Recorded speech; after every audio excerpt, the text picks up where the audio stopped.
Bienvenue dans ce 29e épisode. Aujourd'hui, on va parler du temps. Salut à tous, j'espère que vous allez bien. Comme vous pouvez peut-être l'entendre, je suis un peu malade. Vous vous demandez peut-être comment je suis tombé malade. Eh bien, le week-end dernier, je suis allé à Poznań. Pour ceux qui ne connaissent pas, c'est une ville qui est située dans l'ouest de la Pologne. Il y a un peu plus de 500 000 habitants et surtout, j'ai un ami français qui y habite depuis quelques mois. Donc, j'ai décidé d'aller le voir et de passer le week-end avec lui. Il faisait très beau, alors on a décidé de se déplacer en vélo. Malheureusement, j'avais oublié mon écharpe. Une écharpe, c'est un accessoire qu'on porte autour du cou pour ne pas avoir froid, surtout l'hiver. En faisant du vélo le soir sans écharpe, avec une température de 5 degrés, vous pouvez imaginer le résultat. Je suis tombé malade. Le nom pour ce genre de petite maladie qu'on attrape l'hiver, c'est le rhume. Quand vous attrapez froid, que vous avez mal à la gorge et le nez qui coule, alors vous avez un rhume, comme moi aujourd'hui. Heureusement, je n'ai pas de fièvre, donc je peux travailler et donner mes cours comme d'habitude. Mais je suis quand même content que la semaine se termine, je vais pouvoir me reposer un peu ce week-end, me soigner. D'ailleurs, si vous voulez être poli avec quelqu'un qui est malade, vous pouvez lui dire « soigne-toi bien » avec le verbe « se soigner » ou « bon rétablissement » qui vient du verbe « se rétablir ». Mais ne lui dites pas « bonne santé ». Bonne santé, c'est une expression qu'on utilise au début d'une nouvelle année. On souhaite une bonne santé à notre famille, à nos amis, à nos collègues. On espère que tout ira bien pour eux. Mais quand quelqu'un est malade, on lui souhaite d'abord d'aller mieux, de se soigner. Donc on lui dit bon rétablissement. Vous voyez, je profite de mon rhume pour partager avec vous un peu de vocabulaire. Il y a toujours de bonnes occasions d'apprendre quelque chose de nouveau en français. Mais sans plus attendre, on va commencer à parler de notre sujet du jour. Pendant les cours de langue, on demande souvent aux élèves ce qu'ils ont fait le week-end ou la semaine d'avant. Si vous avez déjà pris un cours de français, on vous a sûrement posé cette question. Moi aussi, je la pose régulièrement à mes élèves. Je sais que ce n'est pas vraiment une question passionnante. Mais c'est un bon moyen de lancer la conversation. Et puis, on doit souvent y répondre dans la vraie vie. En plus, on peut en profiter pour utiliser les temps du passé. Vous savez qu'en français, il y a 3 temps principaux pour parler du passé. Le passé composé, l'imparfait et le plus que parfait. Souvent, les élèves ont du mal à savoir quel temps utiliser dans quel contexte. Avec ce genre de questions sur nos activités du week-end, on peut s'entraîner, pratiquer. Mais parfois, certaines personnes ne savent pas quoi répondre. Pas parce qu'elles ont des problèmes de conjugaison, mais parce qu'elles n'ont rien fait de spécial pendant le week-end. Pourtant, elles ne veulent pas le dire. Elles ont peur de répondre qu'elles n'ont rien fait, parce que ça peut donner l'impression qu'elles ne veulent pas discuter. Et surtout, elles pensent qu'on va avoir une mauvaise image d'elles. Elles pensent qu'on va se dire qu'elles ne font rien d'intéressant, qu'elles n'ont rien à raconter. Moi non plus, je n'aime pas trop cette question. Elle nous oblige à parler de notre week-end comme si c'était un film, une aventure. Par exemple, le week-end dernier, je suis allé à une exposition magnifique avec des amis. Ensuite, on a mangé dans un restaurant délicieux. Et puis, on a fait la fête toute la nuit en buvant du champagne. Malheureusement, notre week-end est souvent moins cool que ça. Et on a honte de dire qu'on a seulement regardé des séries sur Netflix et mangé des pizzas. La question que je me pose, c'est pourquoi y a-t-il une telle pression? Pourquoi faut-il utiliser chaque minute de notre temps comme si c'était la dernière? Pour essayer d'y répondre, nous allons d'abord analyser cette tendance, voir d'où elle vient. Ensuite, nous verrons comment sortir de l'urgence. Et pour finir, je vous donnerai quelques conseils pour mieux profiter de votre temps. Ok, vous êtes prêts? Alors, c'est parti.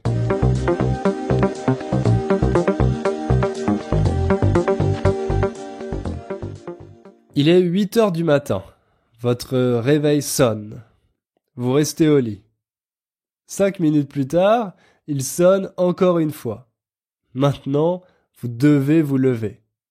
Vous avez 10 minutes pour prendre une douche, 10 autres pour le petit déjeuner. Mais vous avez déjà perdu 5 minutes en restant au lit, alors vous n'avez pas le temps de manger. Vous vous dépêchez de vous habiller et de vous préparer. Vous regardez votre montre.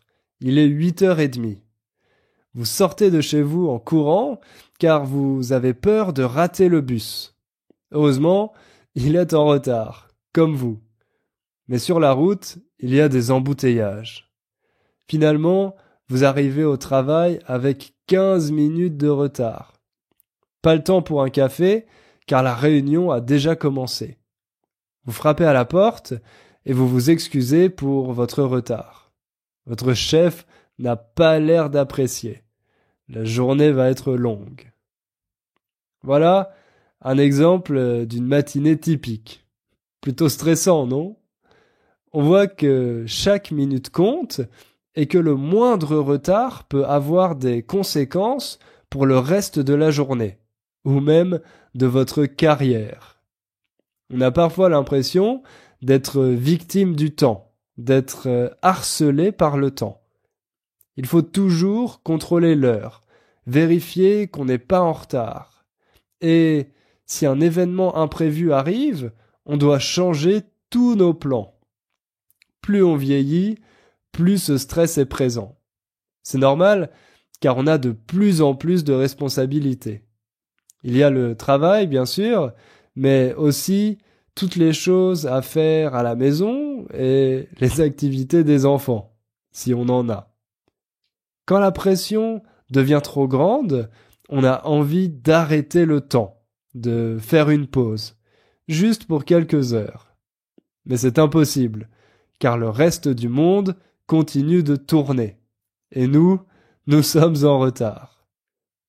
Souvent, on a l'impression d'être plus occupé que les générations précédentes, d'avoir plus de travail ou de choses à faire. Même si la vie était moins confortable avant, on se dit qu'elle était plus simple. Pourtant, c'est faux.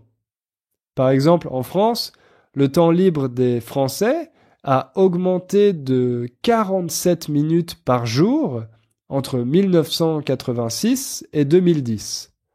Maintenant, les Français ont plus de 8 heures par jour de temps libre. Sur la même période, le temps consacré au travail ou aux études a diminué de 25 minutes.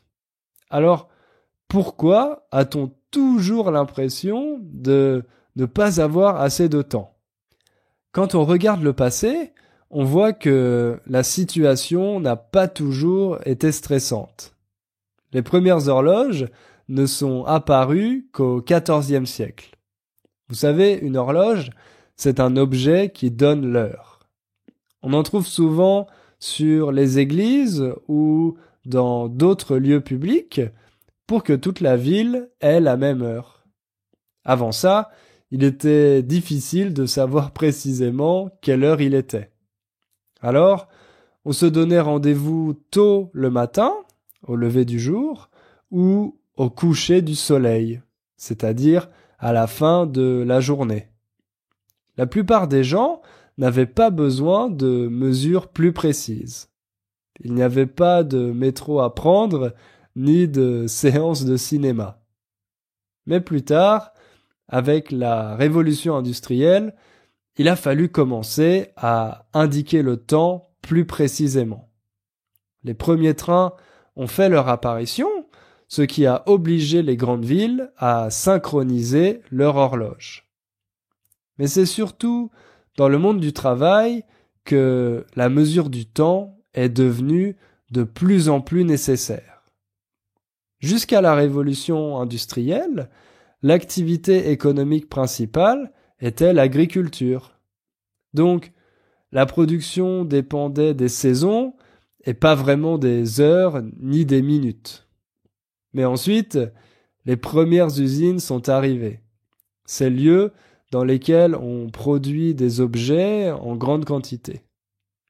Pour être plus efficace, on a divisé la production en plusieurs tâches très simples. Depuis, chaque ouvrier a une tâche bien précise à réaliser. À force de répéter les mêmes gestes toute la journée, il améliore sa technique et produit de plus en plus vite. Malheureusement, ce n'est pas un travail très intéressant. Mais grâce à cette division du travail, l'usine peut fabriquer davantage d'objets. Et surtout, le directeur peut mesurer l'efficacité de chaque travailleur. Il peut savoir quelle quantité le travailleur produit en un temps donné, en une journée par exemple. C'est ce qu'on appelle la productivité. Cet indicateur devient essentiel dans les usines.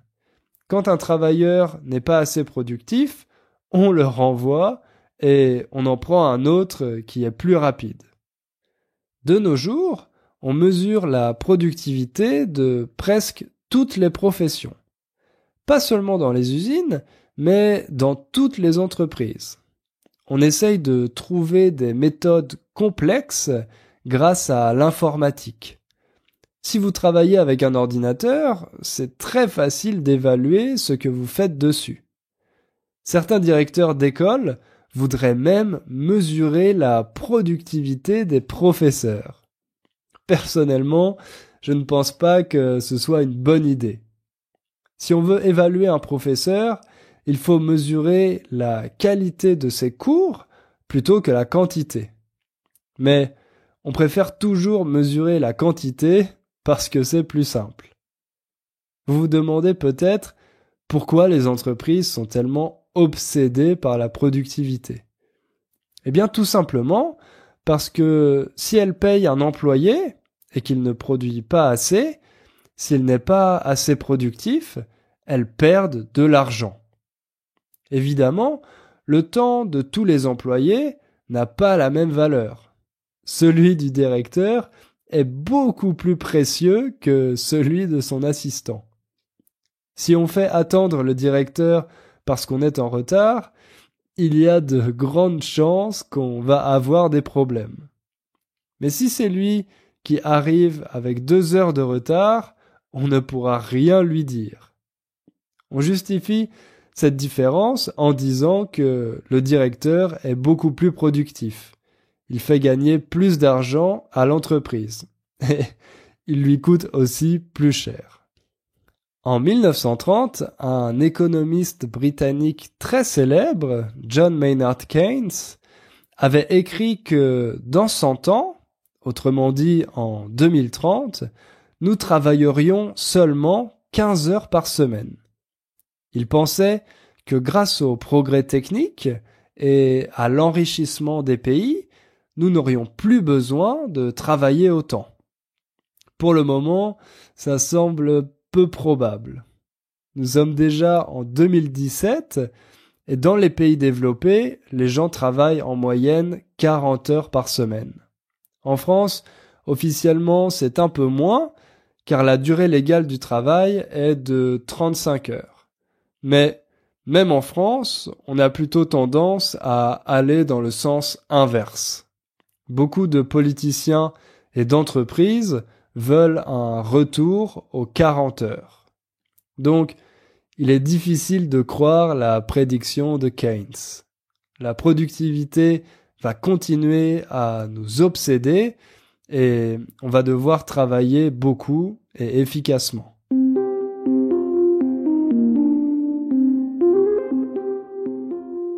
On a vu dans la première partie que le temps est devenu une obsession, en partie à cause du concept de productivité que les entreprises ont inventé. Mais le pire, c'est que maintenant, la productivité ne se limite plus au travail. On l'utilise aussi dans notre vie privée. On parle par exemple de week-end productif, quand on a réussi à faire toutes les choses qu'on avait prévues, comme faire les courses, faire du sport, voir une exposition avec ses amis, etc. Comme si on devait mesurer chaque moment de notre vie et ce qu'il nous a rapporté. Les gens se font aussi des to-do list. Oui, en français, on utilise le terme anglais. Au départ, c'est une pratique qu'on trouvait plutôt dans les entreprises. Chaque employé avait une liste de tâches à réaliser. Mais maintenant, on retrouve ces longues listes de choses à faire dans notre vie privée. Payer les factures, faire le ménage, emmener son costume au pressing, s'inscrire à la salle de sport, etc. Il y a tellement de choses qu'on est obligé d'écrire une liste pour ne rien oublier. Et quand on n'arrive pas à tout faire, on culpabilise. Culpabiliser, c'est un verbe qui signifie se sentir coupable, comme quand on a fait quelque chose de mal. Par exemple, si un enfant vole des bonbons dans un magasin, après, il va peut-être le regretter. Il va culpabiliser. Avec les to-do list, c'est la même chose. Si on ne réussit pas à remplir toutes nos tâches, on a un sentiment d'échec. On se dit qu'on est paresseux et on pense à toutes les choses dont on n'a pas eu le temps de s'occuper. L'autre grand problème, c'est qu'on a souvent l'impression que toutes ces tâches sont urgentes. On veut tout faire tout de suite. Par exemple, quand on reçoit un email ou un SMS, on essaye d'y répondre le plus vite possible, surtout au travail. On pense que les gens attendent une réponse immédiate de nous. Et grâce aux nouvelles technologies, nous avons les moyens de le faire. Avant, tout était plus lent. Pour envoyer une lettre, il fallait d'abord bien réfléchir à ce qu'on voulait dire, l'écrire proprement sur une feuille de papier, acheter une enveloppe et des timbres, puis la poster. On savait qu'on ne recevrait pas de réponse le jour même. Généralement, il fallait attendre au moins une semaine, voire plus. Grâce aux emails, on n'a plus besoin d'attendre. On peut envoyer un email à l'autre bout du monde en quelques secondes et obtenir une réponse tout de suite après. Au début, on pensait qu'on allait gagner beaucoup de temps. Sauf que maintenant, au lieu de recevoir 1 ou 2 lettres par jour, on reçoit 50 emails. Dès que quelqu'un a une chose à dire, il envoie un email sans se demander si cette chose est importante ou non. On envoie des emails simplement pour dire oui, non ou ok. Le problème, c'est qu'on ne prend plus le temps de réfléchir, de penser à ce qu'on veut dire. Dès que quelque chose nous passe par la tête, on l'envoie. Vous n'avez jamais regretté d'avoir envoyé un SMS trop vite, sans réfléchir?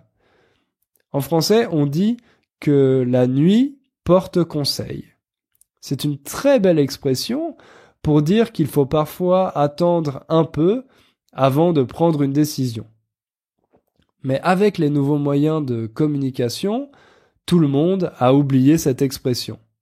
On ne prend plus le temps de réfléchir, car le temps, c'est de l'argent. Alors, comment faire pour sortir de cette logique? comment arrêter de culpabiliser pour toutes ces choses qu'on n'a pas le temps de faire. Le secret, c'est de distinguer les choses urgentes et les choses importantes. Notre cerveau est programmé pour réagir aux urgences. C'est pour ça que nous sommes tellement accros, que nous avons cette addiction aux emails, aux SMS et aux notifications sur notre smartphone. Quand on reçoit une alerte, on réagit immédiatement, presque comme un réflexe.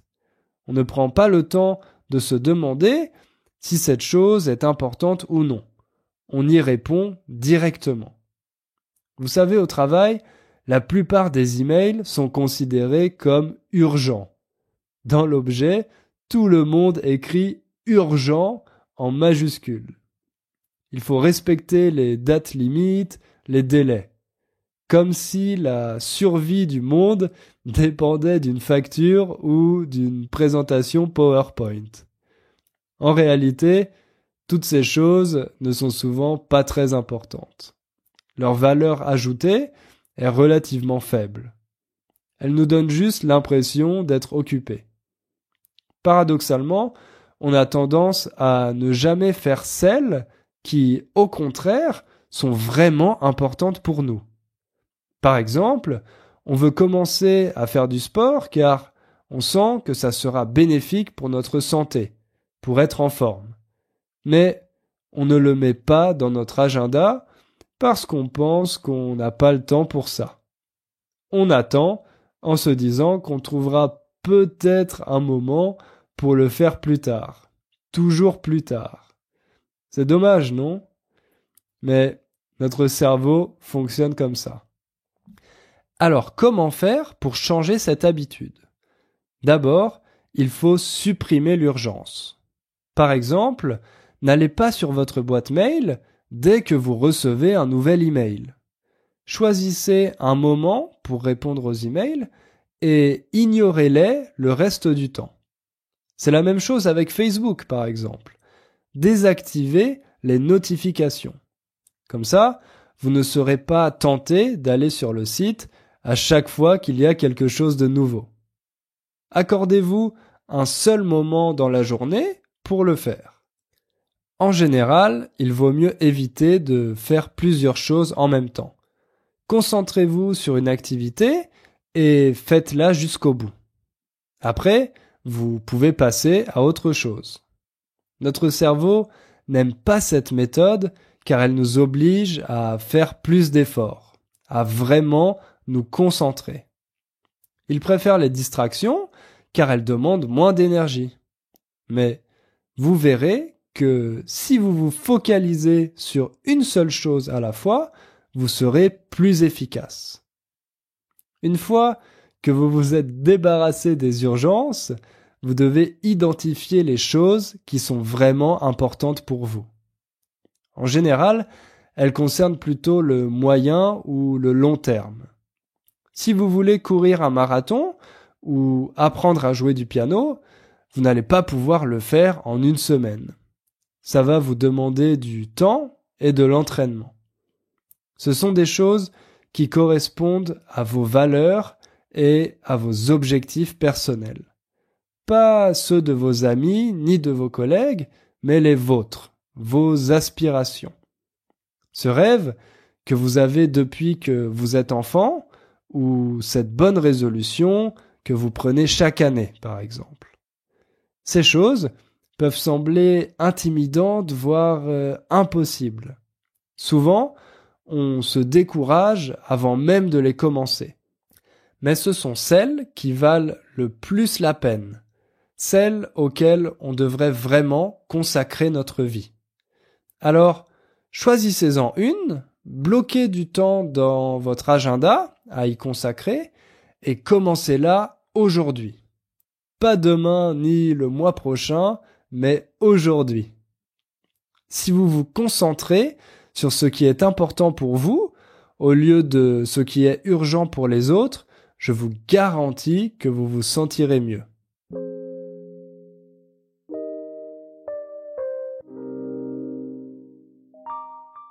Après tout ça, il me reste encore un conseil très important à vous donner. Ne faites rien. Ça peut sembler un peu bizarre, mais il faut savoir sortir complètement de cette logique de productivité.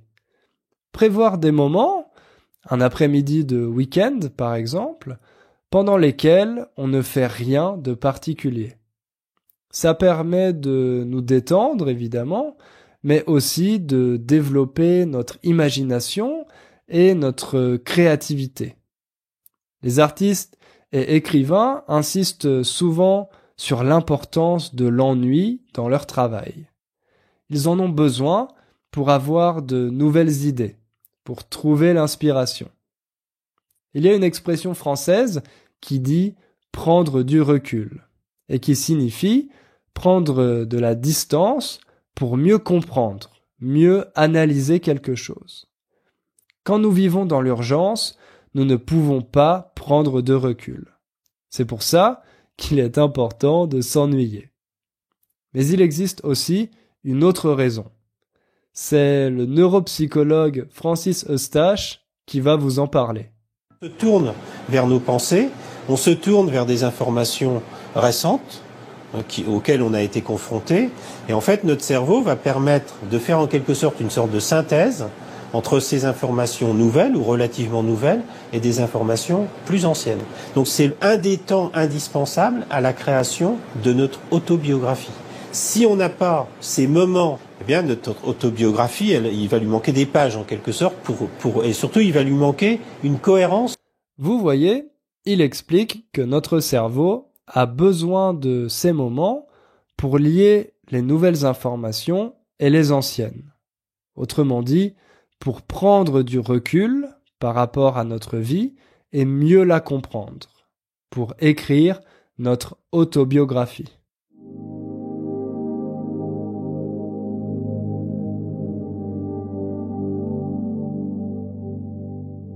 Voilà, c'est déjà l'heure de finir ce podcast. Merci de m'avoir écouté jusqu'au bout. J'espère ne pas vous avoir fait perdre votre temps. La conclusion, c'est qu'il faut essayer de sortir de la logique de productivité et de l'urgence pour se consacrer aux choses qui sont vraiment importantes pour nous. Et surtout, ne pas oublier de s'ennuyer de temps en temps. La liberté de ne rien faire devient un luxe, mais c'est une nécessité qu'il ne faut pas négliger. Comme d'habitude, je vous rappelle que la transcription du podcast est disponible sur le site innerfrench.com et que vous pouvez aussi trouver plein de choses intéressantes sur la page Facebook. Si vous appréciez ce podcast et que vous voulez m'aider à le faire connaître à d'autres personnes, vous pouvez laisser une évaluation sur iTunes. Ça sera très gentil. On se retrouve la semaine prochaine pour un nouveau podcast. Et en attendant, n'oubliez pas de faire un peu de français tous les jours. À bientôt, bye bye.